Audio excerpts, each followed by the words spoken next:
नमस्कार दोस्तों, ocean network में आपका स्वागत है। रविवार 1 अक्टूबर को दोपहर बाद एक खबर फ्लैश होनी शुरू हुई।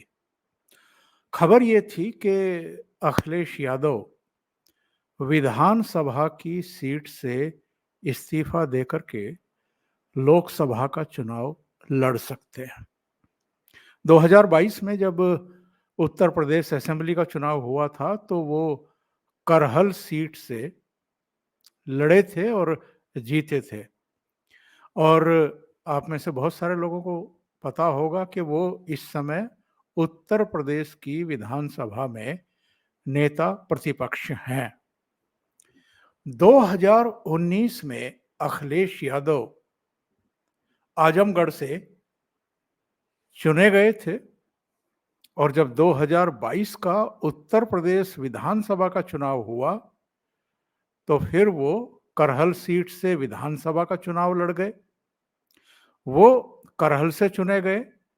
आजम खान जो 2019 में रामपुर लोकसभा सीट से चुनाव लड़े और जीते थे, वो उनको 2022 में रामपुर विधानसभा सीट से अखिलेश यादव ने चुनाव लड़ा दिया, वो वहां से जीत गए।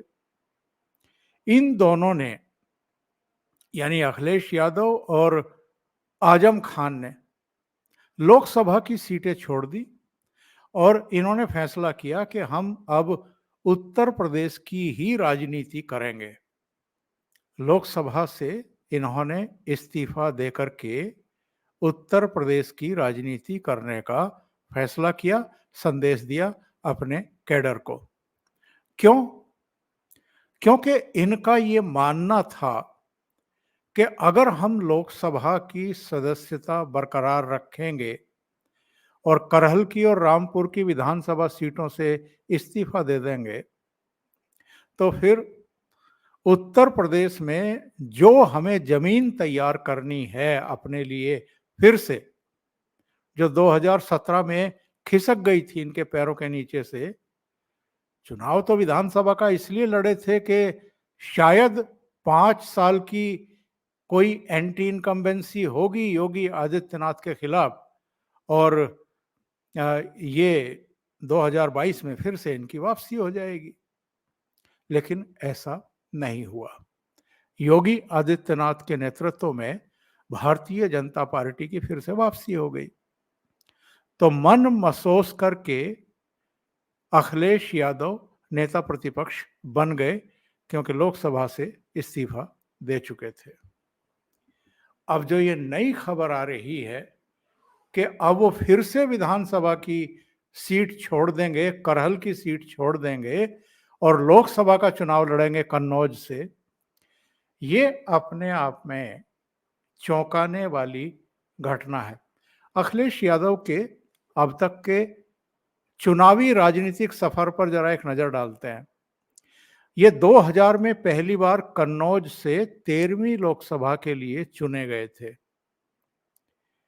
फिर 2009 में 14वीं लोकसभा के लिए भी कन्नौज से चुने गए और 2009 से 2012 तक ये लोकसभा के सदस्य रहे। 2012 में इन्होंने कन्नौज सीट से इस्तीफा दे दिया। क्यों दे दिया? क्योंकि 2012 में समाजवादी पार्टी को उत्तर प्रदेश में पूर्ण बहुमत मिल गया सरकार बनाने के लिए। मुलायम सिंह यादव उस समय जीवित थे। उन्होंने अपनी जगह अखिलेश यादव को मुख्यमंत्री बनाने का फैसला किया और मुझे लगता है कि बाद में उनको इस बात का बड़ा प्रायश्चित भी रहा, पछतावा रहा कि मैंने अखिलेश यादव को मुख्यमंत्री क्यों बना दिया। क्योंकि शुरू में तो अखिलेश यादव की ये छवि बनी हुई थी कि असली मुख्यमंत्री तो मुलायम सिंह यादव हैं या शिवपाल यादव हैं या आजम खान हैं या दिल्ली में बैठे हुए राम गोपाल यादव हैं। एक आध और मंत्रियों के बारे में इस तरह की बातें कही जाती थी।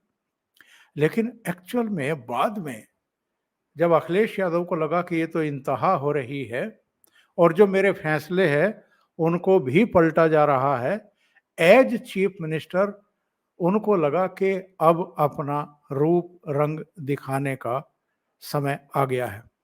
सार्वजनिक रूप से जहां पार्टी के तमाम नेता और कार्यकर्ता मौजूद थे, वहां भी इनकी अपने पिता से झड़पें होनी शुरू हो गई। और उसके बाद एक नौबत ये भी आ गई कि इन्होंने अपने पिता को ही अध्यक्ष पद से बेदखल कर दिया और संगठन पर कब्जा कर लिया। तो अखिलेश यादव बन गए थे उत्तर प्रदेश के चीफ मिनिस्टर केवल 38 साल की उम्र में। जब 2019 का चुनाव आया, तब तक उत्तर प्रदेश में सत्ता बदल चुकी थी। 2017 में भारतीय जनता पार्टी को जबरदस्त जनादेश मिला और अखिलेश यादव की विदाई हो गई एज चीफ मिनिस्टर। वो मैं आपको बताता चलूं, 2012 में कन्नौज लोकसभा सीट से इस्तीफा देने के बाद विधान परिषद के सदस्य हो गए थे। तो वो 2017-18 तक विधान परिषद के सदस्य रहे। 2017 में योगी आदित्यनाथ मुख्यमंत्री बन गए। 2019 का जब लोकसभा चुनाव हुआ तो उन्होंने आजमगढ़ से लड़ने का फैसला किया और लोकसभा का चुनाव लड़े और जीत गए। उनकी पत्नी हार गई, कन्नौज से लड़ रही थी। उधर रामपुर से, जैसा मैंने बताया था कि आजम खान जीत गए। लेकिन 2022 आते आते अखिलेश यादव का फिर मन बदल गया। उन्होंने सोचा कि हमारी वापसी हो रही है। मीडिया में बड़ा एक माहौल बनाया गया था, तो विधानसभा का चुनाव लड़ गए। जीत तो गए, लेकिन समाजवादी पार्टी 111 सीटों पर अटक करके रह गई और योगी आदित्यनाथ एक बार फिर उत्तर प्रदेश के मुख्यमंत्री बन गए। तो ये जो नेता प्रतिपक्ष थे, ये मजबूरी में थे। एक कहानी मुझे याद आ रही है। कहानी एक हिरण की है और प्रताप सिंह कैरो जो पंजाब के तीसरे मुख्यमंत्री थे, उस समय तक हरियाणा और हिमाचल प्रदेश अलग नहीं हुए थे। पंजाब एक बड़ा सूबा था। हालांकि पंजाब का एक बड़ा टुकड़ा जो है वो तो पाकिस्तान में चला गया था, वहां भी पंजाब के नाम से ही वो सूबा है। पर यहाँ भी ठीक ठाक आकार का प्रदेश था, हरियाणा और हिमाचल बनने से पहले। बहरहाल प्रताप सिंह कैरो कहीं अपने काफिले के साथ जा रहे थे और गर्मी का मौसम था। अचानक उनके काफिले के सामने, उनकी गाड़ी के सामने एक हिरन सड़क पर आ गया और वो कभी बाईं तरफ भागने की कोशिश कर रहा था, कभी दाईं तरफ भागने की कोशिश कर रहा था। शायद प्यासा भी था, भूखा भी था।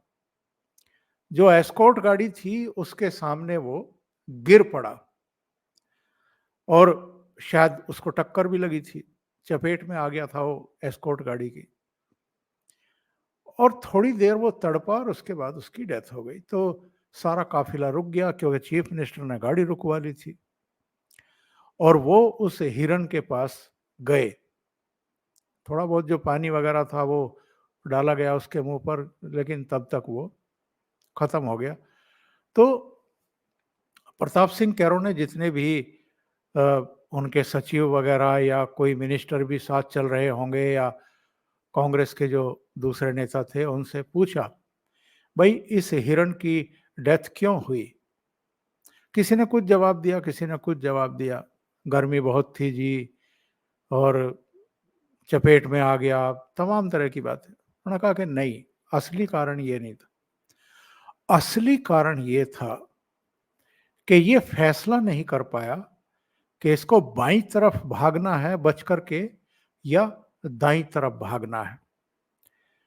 और ये अगर सही समय पर फैसला कर लेता और किसी एक दिशा में ये भाग जाता तो ये काफिले की चपेट में नहीं आता और इसकी डेथ नहीं होती। तो मेरी समझ में ये बात नहीं आ रही है कि अखिलेश यादव, चलिए समझ में आता है 2012 में समाजवादी पार्टी को बहुमत मिल गया था। मुलायम सिंह यादव ने सोचा कि यही समय है जब अपने बेटे को मैं मुख्यमंत्री बना देता हूँ। वो अलग बात है कि वो फैसला उनका गलत था और वो बाद में इसको लेकर के पछताए भी, उन्होंने मीडिया में ये बात कही भी। जो घटनाक्रम हुआ वो हम सबको, सबकी स्मृति में है। इन्होंने अपने ही पिता के साथ किस तरह का दुर्व्यवहार किया था। शिवपाल यादव तो खैर चाचा थे, उनको भी नहीं छोड़ा। कई और लोगों के साथ भी इनका मिसबिहेव हुआ। तो मान लेते हैं कि 2012 में, 2009 में जो चुने गए थे कन्नौज से, तो इन्होंने रिजाइन कर दिया। तीसरी बार चुने गए थे। पहली बार सन 2000 में, फिर 2004 में, फिर 2009 में। तो फिर 3 साल सांसद रहने के बाद इस्तीफा दिया, विधान परिषद के सदस्य बने और मुख्यमंत्री बन गए उत्तर प्रदेश के। तो 2012 और 2017 तक चलिए मान लेते हैं कि चूंकि मुख्यमंत्री थे इसलिए लोकसभा की सदस्यता से इस्तीफा दे दिया। 2019 में, 2017 में एक तो इन्होंने विधानसभा का चुनाव ना लड़ने का फैसला किया था। क्यों किया था वो समझ से बाहर की बात है। और विधान परिषद के सदस्य थे, शायद ये दिमाग में होगा, पर राहुल गांधी के साथ एक युति बनाई थी, एक गठबंधन बनाया था और दोनों हार गए। यूपी के 2 लड़के कहकर के बड़ा प्रचार किया गया था। कांग्रेस तो बहुत बुरी हालत में हो गई, 27 से 7 सीटों पर आ गई। समाजवादी पार्टी भी 224 से 47 सीटों पर आ गई। बहुत बुरा हाल हुआ। इसके बाद 2019 में फिर ये लोकसभा का चुनाव लड़ गए और जब 2022 का इलेक्शन आया तो फिर विधानसभा का चुनाव भी लड़ लिए करहल से।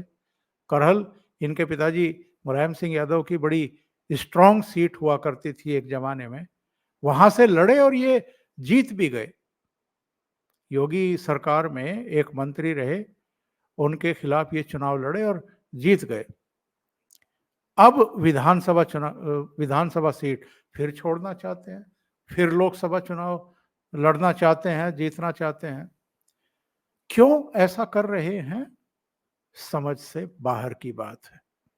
ये उस हिरन जैसा ही मामला है। इनको समझ में नहीं आ रहा कि उत्तर प्रदेश की राजनीति करें या केंद्र की राजनीति करें। केंद्र में क्यों जाना चाहते हैं, लोकसभा में क्यों जाना चाहते हैं? क्या नरेंद्र मोदी की लोकप्रियता में कोई कमी दिखाई दे रही है इनको? वहां तो कोई कमी नहीं है। कोई ओपिनियन पोल, कोई सर्वे ये नहीं कह रहा है कि ये हंग पार्लियामेंट आएगी 2024 में, बल्कि सब कह रहे हैं कि एब्सोल्यूट मेजोरिटी के साथ नरेंद्र मोदी वापसी करने वाले हैं। तो फिर आपको उत्तर प्रदेश में क्या परेशानी है? या आपको लगता है कि जिस तरीके से नरेंद्र मोदी 2014 में वाराणसी में आकर के चुनाव लड़े थे और पूरे पूर्वांचल में उसका एक असर हुआ था, एक माहौल बन गया था बीजेपी के लिए, तो आपके लोकसभा चुनाव लड़ने से या विधानसभा चुनाव लड़ने से या फिर से लोकसभा चुनाव लड़ने से आपकी पार्टी को कोई बहुत बड़ा लाभ मिलने वाला है? तो एक तो अखिलेश यादव को ये गलतफहमी दूर करनी पड़ेगी कि वो 2012 में अगर मुख्यमंत्री बने थे तो अपने पिताजी की वजह से बने थे। उनको ये मान करके चलना पड़ेगा। उनकी अपनी लोकप्रियता नहीं थी कि वो मुख्यमंत्री बने थे या विधानसभा का चुनाव जीते थे। वो मुलायम सिंह यादव का करिश्मा था। और 2000 में, 2004 में, 2009 में अगर कन्नौज से मेंबर ऑफ पार्लियामेंट भी चुने गए थे तो इसलिए कि समाजवादी पार्टी के, अपने पिताजी की पार्टी के टिकट पर ये चुनाव लड़े थे और वहां से जीते थे। 2017 में विधानसभा का चुनाव क्यों हारे? मुख्यमंत्री तो अखिलेश यादव ही थे ना। और अगर ये इतने लोकप्रिय मुख्यमंत्री थे, इन्होंने प्रदेश की जनता के लिए इतने बढ़िया काम किए थे, तो चुनाव क्यों हारे? फिर 2014-2019 के लोकसभा चुनाव में 80 सीटों वाली उत्तर प्रदेश में केवल 5 सीटें ही समाजवादी पार्टी की क्यों आई? दोनों चुनाव में 5 सीटें आई, उससे ज्यादा नहीं आई। तो ना तो लोकसभा में ये अपनी पार्टी को ऊंचाइयां दे पा रहे हैं, खिसकी हुई जमीन वापस ला पा रहे हैं, और ना विधानसभा चुनाव में कुछ कर पा रहे हैं। विधानसभा चुनाव में तो इस बार इन्होंने सारे घोड़े दौड़ाए थे। पश्चिम में आरएलडी से गठबंधन, उत्तर प्रदेश के दूसरे हिस्सों में छोटे-छोटे दलों से मिलकर के 6-7 दलों से इन्होंने गठबंधन बनाया था। इसके बावजूद अगर 111 सीटें समाजवादी पार्टी की और सब दलों की मिलाकर के कुल 124-25 सीटों पर अटक गए, इसका मतलब ये है कि भारतीय जनता पार्टी के सामने, योगी आदित्यनाथ और मोदी के सामने इनकी एक नहीं चल रही है। तो क्यों फिर से लोकसभा चुनाव लड़ना चाहते हैं? मेरी तो समझ से बाहर की बात है। आपकी समझ में कुछ आ रहा हो तो वीडियो के नीचे अपनी राय ज़रूर बताएँ। अभी के लिए इतना ही। बहुत-बहुत धन्यवाद। अगर आपको ये चैनल और इसके कंटेंट पसंद आ रहे हैं, तो लाइक करें, कमेंट करें, वीडियो को शेयर भी करें। अभी तक अगर आपने ये चैनल सब्सक्राइब नहीं किया है, तो सब्सक्राइब कर लें और साथ में लगे बेल आइकॉन को दबा दें, ताकि आगे आने वाले वीडियो और उनके नोटिफ़िकेशन आप तक पहुँचते रहें। बहुत-बहुत धन्यवाद। नमस्कार।